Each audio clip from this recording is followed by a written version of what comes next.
اعوذ باللہ من الشیطان الرجیم بسم اللہ الرحمن الرحیم ان الدین عند اللہ الاسلام سبحان ربک رب العزت عما یصفون وسلام علی المرسلین والحمد للہ رب العالمین اللہم صلی علی سیدنا محمد وعلی آل سیدنا محمد وبارک وسلم۔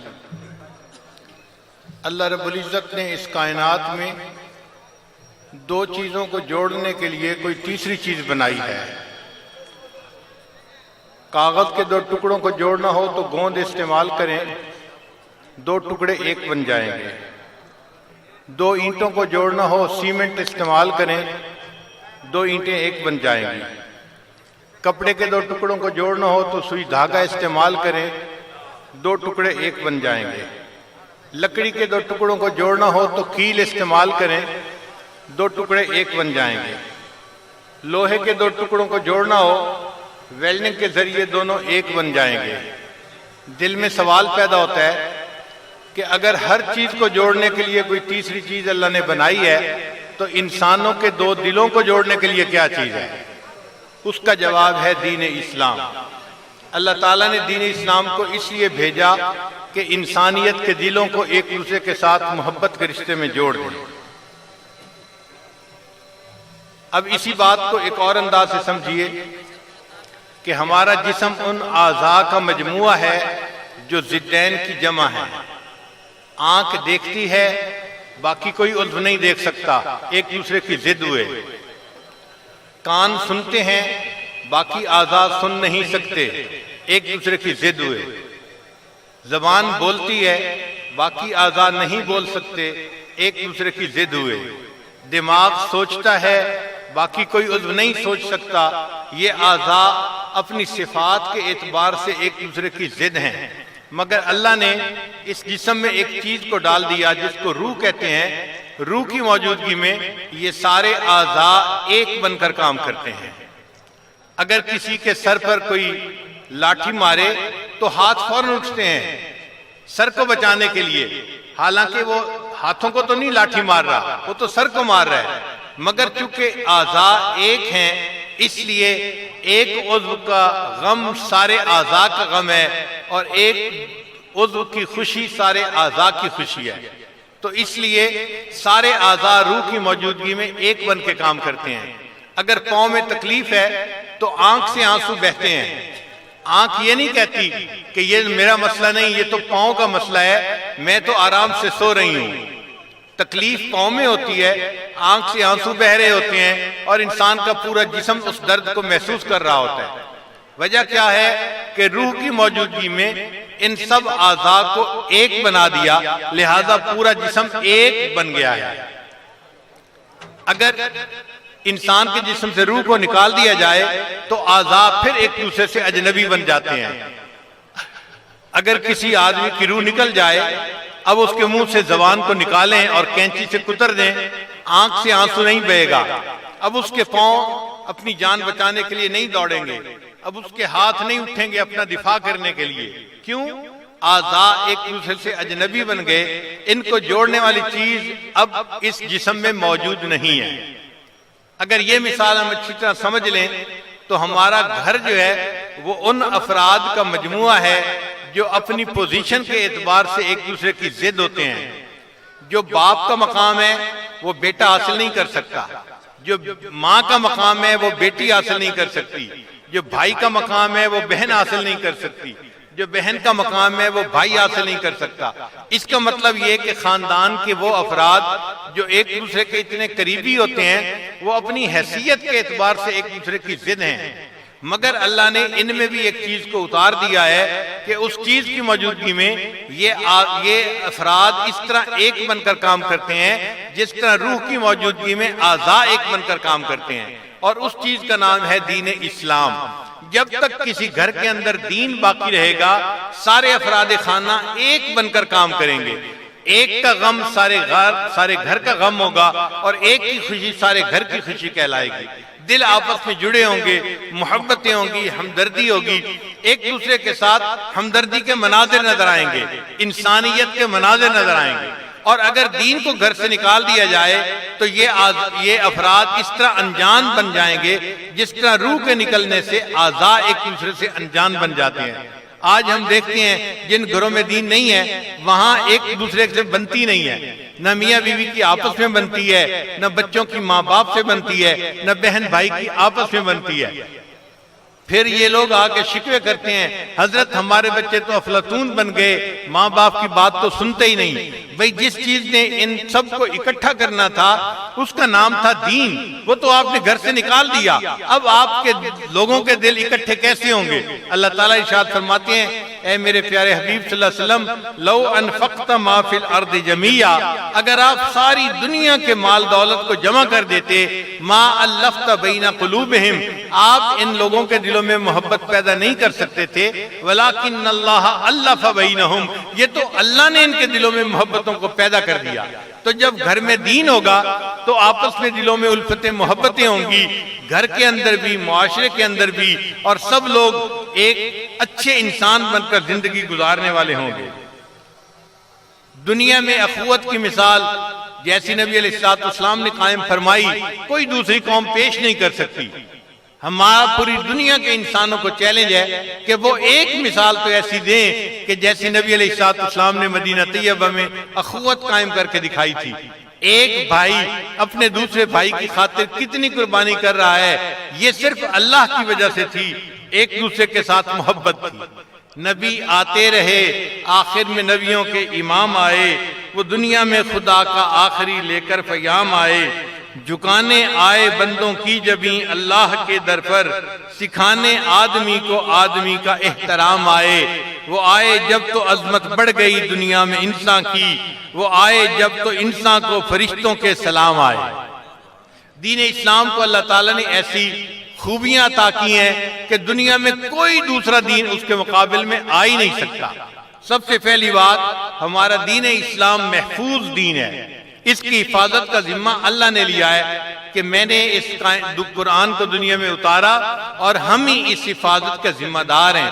قرآن مجید 1400 سال سے لے کے آج تک دنیا میں محفوظ ہے، کوئی ایسا ایک دن یا ایسی رات درمیان میں نہیں گزری کہ پوری دنیا میں قرآن کا کوئی حافظ موجود نہ ہو۔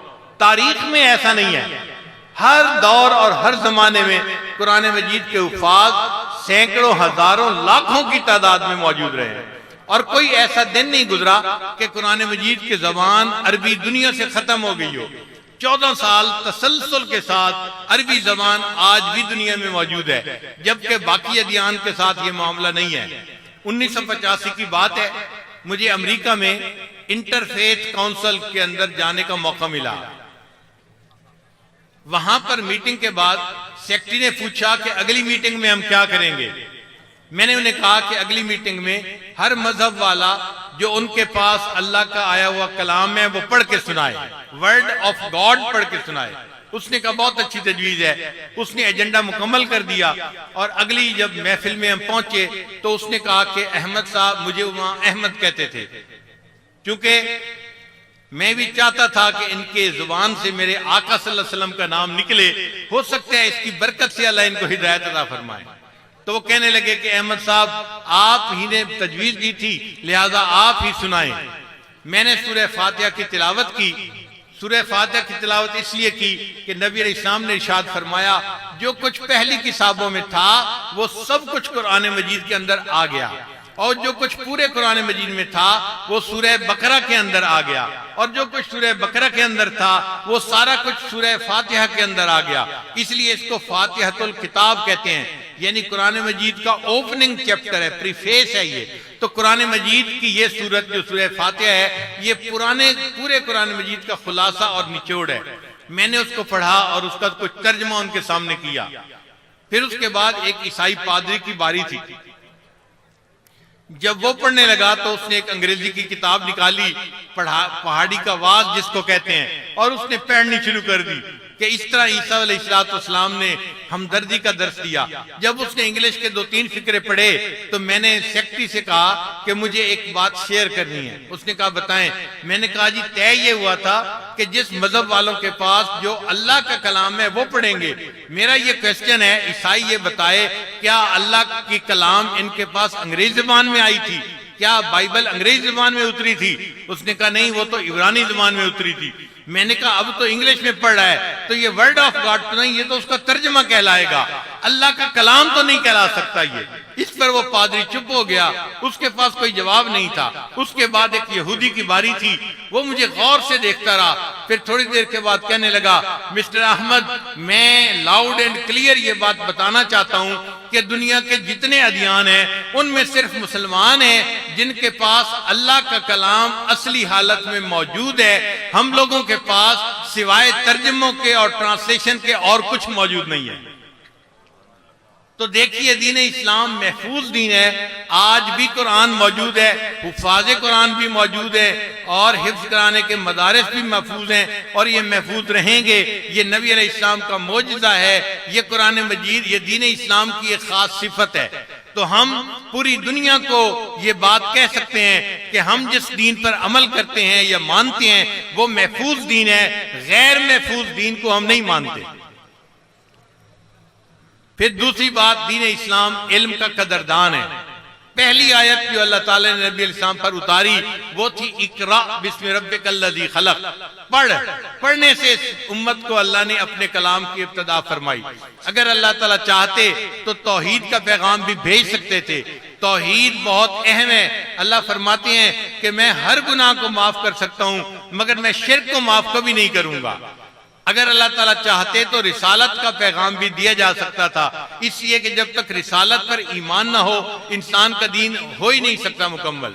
اللہ تعالیٰ چاہتے تو روز قیامت کے بارے میں پہلی آیت دے سکتے تھے، اس لیے کہ قیامت کا دن نبأ عظیم ہے، بہت بڑی خبر ہے، یہ انسان کو سب سے پہلے دی جاتی، مگر اللہ نے سب سے پہلا لفظ جو انسانیت پر اتارا وہ تھا اقرا، پڑھ۔ تو نبی علیہ السلام کو پڑھنے کا حکم دیا گیا۔ یہ دین اسلام علم کا قدردان دین ہے، اس لیے نبی علیہ السلام نے فرمایا طالب العلم فریضۃ علی کل مسلم، ہر مسلمان کے اوپر علم کا حاصل کرنا لازم ہے۔ 1400 سال پہلے جب دنیا علم کی قدر نہیں جانتی تھی، اللہ کے محبوب صلی اللہ علیہ وسلم نے اس وقت علم کے بارے میں بتلایا العلم نور، علم ایک روشنی ہے، یعنی بتلا دیا کہ جہالت اندھیرا ہے، تم اندھیروں سے نکل کے روشنی کی طرف آ جاؤ۔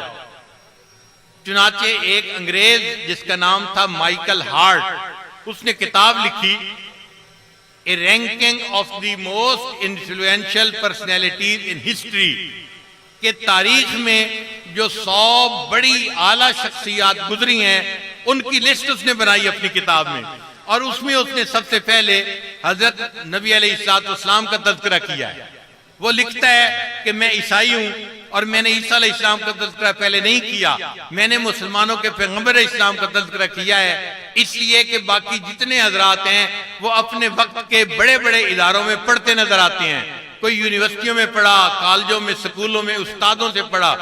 نبی علیہ السلام ایسی ہستی ہیں پوری زندگی کسی کے سامنے شاگرد بن کر نہیں بیٹھے، پڑھا نہیں، پھر اس کے بعد انہوں نے جو علم کی اتنی اہمیت بیان کی ہے ان کا حق بنتا ہے کہ میں ان کو اس لسٹ میں سب سے پہلے نمبر پر بیان کروں۔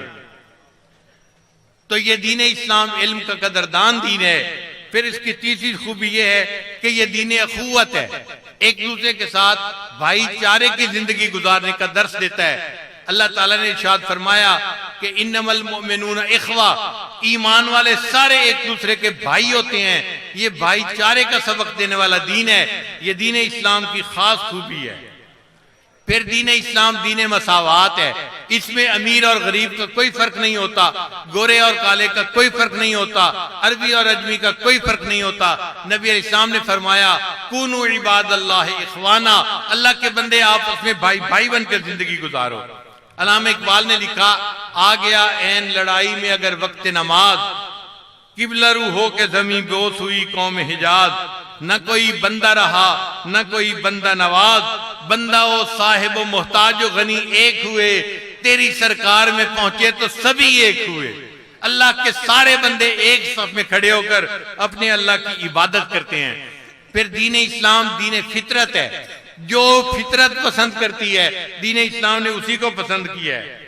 آپ دیکھیے ماں باپ اولاد سے فطرتی طور پر پیار کرتے ہیں، شریعت نے بھی حکم دیا ماں باپ اولاد سے پیار کریں۔ نبی اسلام نے فرمایا ریح الولد میں ریح الجنہ، باپ بیٹے کو جب پیار کرتا ہے تو بیٹے کے جسم کی جو مہک ہوتی ہے وہ تو جنت کی خوشبو کی مانند ہے۔ پھر اولاد ماں باپ سے محبت کرے، یہ فطرتی تقاضا ہے۔ شریعت نے اسی چیز کا حکم دیا، شریعت نے کہا الجنت تحت اقدام امہاتکم، کہ جنت تو تمہاری ماں کے قدموں کے نیچے ہے۔ آپ سوچئے اولاد کے دل میں شریعت نے کیسی محبت کو پیدا کیا۔ اس لیے فرمایا انشکر لی ولوالدیک، تم میرا بھی شکر ادا کرو اور اپنے والدین کا بھی شکر ادا کرو، انہوں نے تمہیں پالا ہے، پڑھایا ہے، بڑا کر کے جوان کیا ہے، اب تم ان کا شکر ادا کرو گے۔ یہ ایسے ہی ہے جیسے تم اپنے رب کا شکر ادا کر رہے ہو۔ میاں بیوی کے درمیان پیار ایک فطرتی تقاضا ہے، شریعت نے بھی اس کو عبادت بنا دیا۔ چنانچہ نبی علیہ السلام نے فرمایا خیرکم خیرکم لأہلہ، تم میں سے سب سے بہتر وہ ہے جو تم میں سے اپنے اہل خانہ کے لیے بہتر ہے۔ اور ایک حدیث پاک میں نبی علیہ السلام نے فرمایا جب کوئی خاوند اپنی بیوی کو مسکرا کر دیکھتا ہے اور بیوی اپنے خاوند کو مسکرا کر دیکھتی ہے، اللہ تعالیٰ ان دونوں کو مسکرا کر دیکھتے ہیں۔ یہ محبت کی تعلیم کس نے دی؟ دین اسلام نے ہمیں آ کر دی ہے۔ پھر دین اسلام آسانی کا دین ہے، الدین یسرن، اللہ تعالیٰ نے جو احکام دیے ہیں وہ انسان آسانی اور سہولت کے ساتھ ادا کر سکتا ہے۔ اگر کوئی معذور ہے شریعت نے اس کے عذر کا خیال کیا، کوئی سفر میں نکلا ہے 4 رکعت کے بجائے 2 رکعت پڑھ لے، بیمار ہے کھڑے ہو کے بجائے بیٹھ کے نماز پڑھ لے، بیٹھ کے نہیں پڑھ سکتا لیٹ کے پڑھ لے، اس طرح بھی نہیں پڑھ سکتا تو اشارے کے ساتھ پڑھ لے، تو شریعت نے عذر کو قبول کیا۔ اس لیے دین اسلام اس آسانی کا دین ہے۔ ہم اس دین کے جو ہے مطابق زندگی گزارنے کی تمنا رکھتے ہیں اور یہ چاہتے ہیں کہ اللہ تعالیٰ ہمارے ملک کو دین کا گہوارہ بنا دے، دین کا قلعہ بنا دے اور ہمیں اس میں شریعت کے مطابق زندگی گزارنی آسان ہو جائے۔ اس کا ایک ہی طریقہ ہے ہم اپنے ان اکابرین کا ساتھ دیں جو شریعت کی ترویج کے لیے اور اشاعت کے لیے زندگی نبھا رہے ہیں اور قربانیاں دے رہے ہیں۔ امام ربانی حضرت مجدد ثانی رحمۃ اللہ نے فرمایا جس جگہ پر اللہ تعالیٰ کا کوئی ایک حکم نافذ ہوتا ہے اللہ وہاں پر وہ رحمتیں نازل فرماتے ہیں جو اس کے علاوہ کسی اور عمل پر نازل ہو ہی نہیں سکتی۔ اب آپ سوچئے اگر دین اسلام اس ملک کے اندر نافذ ہوگا تو اللہ تعالیٰ کی کتنی مہربانیاں ہوں گی اور اللہ تعالیٰ اس دنیا کے اندر اس ملک کے اوپر کتنی اپنی رحمتیں برسائیں گے۔ ہمارے اکابرین نے حضرت شیخ الہند رحمت اللہ علیہ نے اس دین کی خاطر قربانیاں دی۔ شورش کاشمیری رحمت فرماتے ہیں گردش دوران کی سنگینی سے ٹکراتا رہا، مالٹا میں نغمہ مہر و وفا گاتا رہا۔ حضرت شیخ الہند رحمت اللہ کو کسی نے کہا تھا آپ انگریز سے سلو کیوں نہیں کر لیتے؟ حضرت نے آگے سے جواب دیا ہائے یہ حرف تمنا کی زبان سے دوریاں، اس قدر یہ سختیاں دشواریاں مجبوریاں، یاد ایام جفا آخر بھلائیں کس طرح، دل فرنگی سے لگائیں تو لگائیں کس طرح۔ یہ وہ لوگ تھے جنہوں نے اللہ کے قرآن کو مضبوطی سے پکڑا اور شریعت کی خاطر ہر قربانی دینے کے لیے تیار۔ والذین یمسکون بالکتاب، انہوں نے کتاب کو مضبوطی سے تھام لیا اور اللہ کے دین کی حفاظت کا بیڑا اپنے سر پہ اٹھا لیا۔ حضرت مولانا حسین مدنی رحمت اللہ علیہ انہوں نے بھی انگریز کے سامنے دین اسلام کے لیے خوب قربانیاں دی۔ ختم نبوت کے لیے حضرت مدنی کو خالق دینہ حال کراچی میں آنا پڑا۔ انگریز جج تھا، اس نے دیکھا کہ ایک درویش آدمی ہے، کندھے کے اوپر رومال ہے اور وہ کھڑا ہے۔ اس نے پوچھا حسین احمد آپ نے کندھے کے اوپر کیا رکھا ہوا ہے؟ حضرت نے فرمایا یہ میں اپنا کفن اپنے ساتھ لے کے آیا ہوں۔ اس نے پوچھا کفن کی کیا ضرورت ہے؟ اگر آپ کو موت آئی تو کفن تو گورنمنٹ بھی دے سکتی ہے۔ فرمایا کہ میں نہیں چاہتا کہ میں جاتے ہوئے انگریز کے کفن میں دنیا سے جاؤں، میں اپنا کفن اپنے ساتھ لے کے آیا ہوں۔ دنیا کو بتا دیا فنا فی اللہ کی تہ میں بقا کا راز مضمر ہے، جسے مرنا نہیں آتا اسے جینا نہیں آتا۔ حضرت مولانا محمد علی جوہر رحمت اللہ علیہ، انہوں نے دین کی خاطر خور قربانیاں دی. ان کو انگریز نے دھمکی دی کہ ہم تمہارا نام مٹا دیں گے اور تم دنیا میں نظر ہی نہیں آؤ گے. انہوں نے اس پر اشعار لکھے، تم یوں ہی سمجھنا کہ فنا میرے لیے ہے، پر غیب میں سامان بقا میرے لیے ہے. پیغام ملا تھا جو حسین ابن علی کو، خوش ہوں کہ وہ پیغام قضا میرے لیے ہے. یوں ابر سیاہ پر تو فضا ہیں سبھی مہکش، مگر آج کی گھنگور گھٹا میرے لیے ہے. اللہ کے رستے کی جو موت آئے مسیحا، اکثیر یہی ایک دوا میرے لیے ہے. توحید تو یہ ہے کہ خدا حشر میں کہہ دے، یہ بندہ دو عالم سے خفا میرے لیے ہے.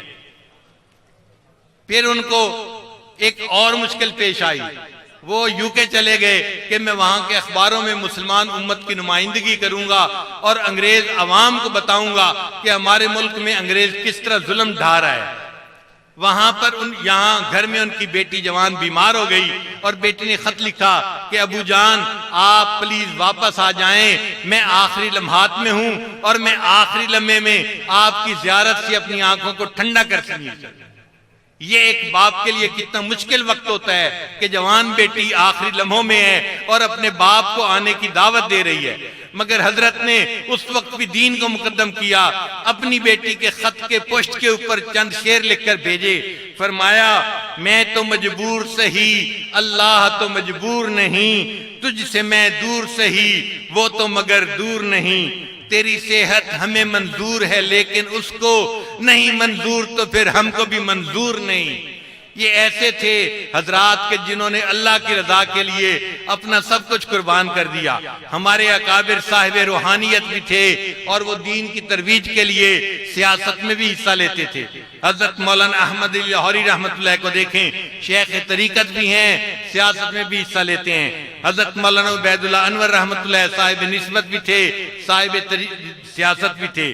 حضرت مولانا عبداللہ درخواستی رحمت اللہ علیہ شیخ الحدیث بھی ہیں، صاحب نسبت بھی ہیں. حضرت مفتی محمود رحمت اللہ علیہ صاحب نسبت بھی تھے اور صاحب سیاست بھی تھے. حضرت مفتی آیت اللہ رحمت اللہ علیہ صاحب نسبت بھی تھے اور سیاست میں بھی حصہ لیتے تھے. حضرت مولانا غلام غوث ہزاروی رحمت اللہ علیہ صاحب نسبت بھی تھے اور سیاست میں بھی حصہ لیتے تھے.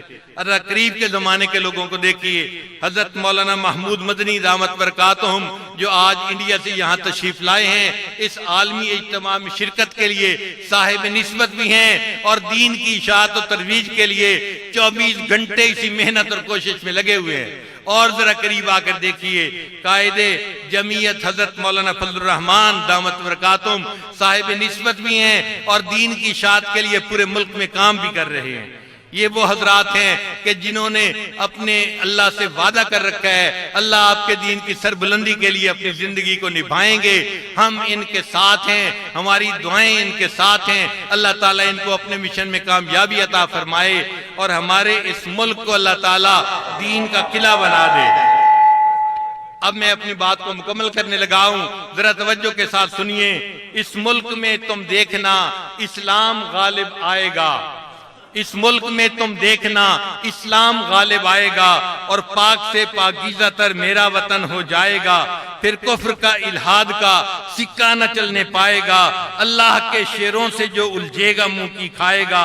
پیغمبر اسلام کا پرچم یہاں لہرائے گا. اسلام غالب آئے گا، اسلام غالب آئے گا. تکبیر! نعرہ تکبیر! جمعیت علماء اسلام، اکابرین دیوبند، سر بکف سر بلند. اب زور چل سکتا نہیں، اب زور چل سکتا نہیں ہرگز یہاں شیطان کا. یہ ملک ہے اسلام کا، یہ کہف ہے ایمان کا. ایک مستقل اور دائمی قانون ہے قرآن کا. یہ دائمی قانون ہے اعزاز پاکستان کا. اعزاز میرے دیش کا ہرگز نہ مٹنے پائے گا. اسلام غالب آئے گا، اسلام غالب آئے گا. میں آج مجلس کے اراکین سے یہ گزارش کرتا ہوں کہ جب میں پڑھوں گا اسلام غالب آئے گا تو سب حضرات کو جتنا اسلام سے محبت ہے اتنا ایک آواز کے ساتھ اور بلند آواز کے ساتھ آپ بھی پڑھیے، اسلام غالب آئے گا. حضرت نے پرچم نبوی اپنے ہاتھ میں تھاما ہے تو جن جن کے ہاتھوں میں پرچم نبوی ہے وہ ذرا جھوما کے کہیں اسلام غالب آئے گا. پرچم نبوی جھومنا چاہیے. بولیں جی اسلام غالب آئے گا. مجاہدین کی طرح بولیں اسلام غالب آئے گا. بلند آواز سے کہیں اسلام غالب آئے گا.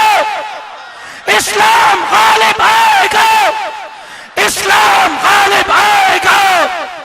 اور حضرت کی اجازت سے یہ بھی کہتا ہوں اسلام بھی غالب آئے گا. اور انشاءاللہ 2018 میں پاکستان میں جمعیت علماء اسلام غالب آئے گی. اے خالق ارض و سما تیرا ہی یہ انعام ہے، دیکھ لو گردش میں پھر توحید ہی کا جام ہے. اے خالق ارض و سما تیرا ہی یہ انعام ہے، دیکھ لو گردش میں پھر توحید ہی کا جام ہے. ہاتھوں میں پھر قرآن ہے اور پرچم اسلام ہے. ہاتھوں میں پھر قرآن ہے اور پرچم اسلام ہے. دل میں محمد مصطفیٰ صلی اللہ کا نام ہے. اس نام کی برکت سے باطل کا نشان مٹ جائے گا. اسلام غالب آئے گا. اسلام غالب آئے گا. بہت بہت شکریہ. خطاب فرما رہے تھے حضرت مولانا پیر ذوالفقار احمد نقشبندی صاحب دامت برکاتہم العالیہ. اور گویا کہ وہ یوں فرما رہے تھے اس طرز حکومت کو اٹھو آگ لگا دو. اس طرز حکومت کو اٹھو آگ لگا دو. اس پاک کی ہر شاخ کو ہر گل کو جلا دو. جینا ہے تو جینے کے لیے مرنا پڑے گا. یہ کام ضروری ہے مگر کرنا پڑے گا.